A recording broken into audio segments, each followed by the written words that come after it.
today is a big day because it's the sort of State of the Union.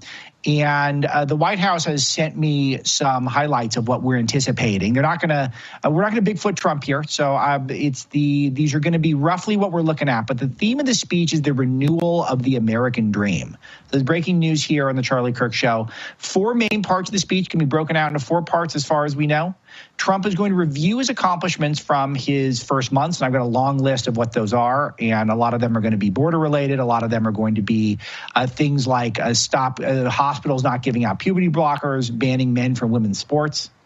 It is still mind-blowing to me, and I know Charlie's, of course, been on this as much as anyone, but the idea that the Democrats' ideal is when all 3 podium spots in girls' track events go to men. Like, the Democrats will not rest until every podium spot in a women's track event goes to men. It's an unbelievable thing that they tried that for so long, and we were all just kind of went along with it to some degree. All right, he's going to talk about what he's done to fix the economic mess. He's going to talk about extending the 2017 tax cuts and not provide further raises in prices to the American voters.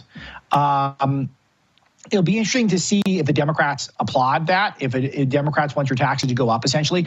If the Trump tax cuts are not extended from 2017, which is coming up very soon, then it is a tax hike. So just know that the Democrats think that with all the struggles you're going through, hiking your taxes will be good. They will not applaud. But the reason why they will not applaud at this point is because they want your taxes to go up, because they feel like Trump will ultimately get blamed if that causes more problems for you and your family. So be on the lookout for that.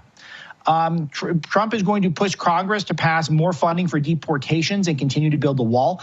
This is one report that I have heard from some of my sources, that the deportations are somewhat underfunded at this point, which makes a lot of sense, because if you think about how aggressive Tom Homan has been and Stephen Miller have been getting out there doing interviews, Kristi Noem with her cool outfits. I always like her outfits, always looking great. What she's doing is she's sending a signal to people: stop coming, please don't come anymore, because that is the cheapest way to deterrence is the cheapest way to do border enforcement, just is. So if you start doing things like having things that are expensive in terms of border security, then you got to rely on Congress to allocate a lot of those expenditures and a lot of those funds. So it's a lot easier when you just are able to message that we're borders closed. If you come here, we will deport you. It will be a big pain for you. And so that's why they're doing all that. And that's why I think they've been the most vocal wing of the executive branch to this point. All right, so he's going to talk about, that'll be interesting to see. Do you guys think Democrats are going to applaud for more border security? No.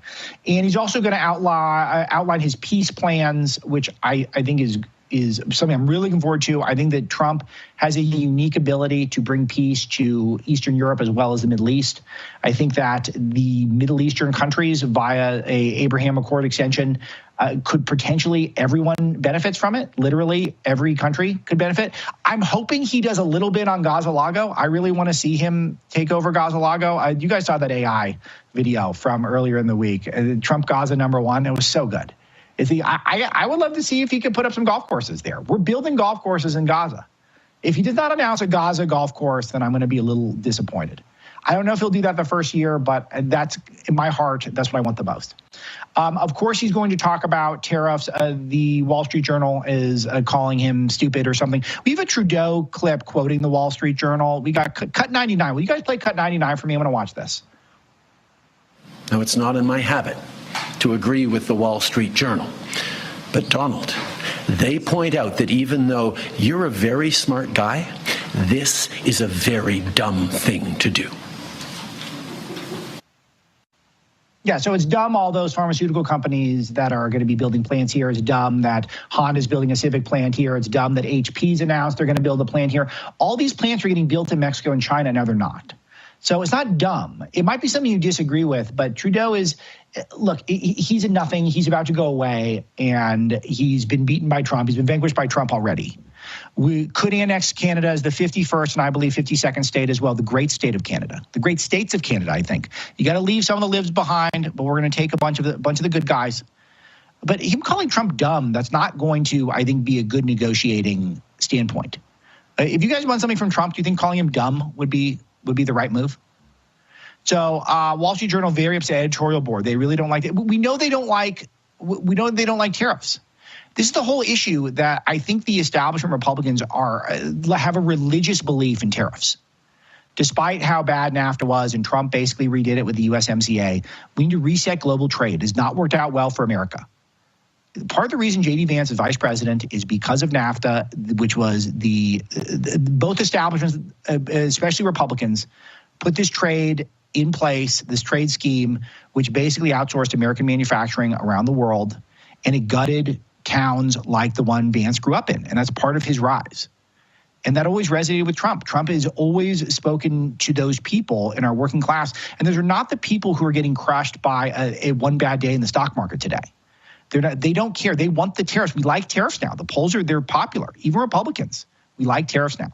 We like it. It's a weapon, and it also assures that we're looking at medium, long term. We're looking at America first. That's what it's about. So he'll explain this, and it'll be great to hear it because I know he can articulate this vision for us. So he'll talk about how the American economy can actually be strengthened by reshoring. This is the words they gave. They're sending out reshoring industries. I like that. Reshoring is very good. Manufacturing, steel production, etc.